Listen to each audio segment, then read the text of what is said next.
Are you tired of spending hours on tedious customer support tasks, only to have to repeat the same conversations over and over again? Well, today's your lucky day because we're about to revolutionize the way you interact with your customers using the power of AI. No coding required. In this tutorial, we'll show you how to build a chatbot in just 10 minutes using one of the most popular no-code chatbot builders, ManyChat. With over 500,000 active users, ManyChat has become the go-to platform for businesses and entrepreneurs looking to automate their customer support and engagement. Before we begin, make sure you have a ManyChat account set up.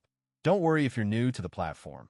It's incredibly user-friendly, and we'll walk you through every step of the way. Once you're logged in, click on the Create a Flow button to start building your chatbot. A flow is essentially the conversation map that your chatbot will follow. Think of it as a series of questions and answers that will help your customers get the support they need. To create a new flow, click on the Add a Message button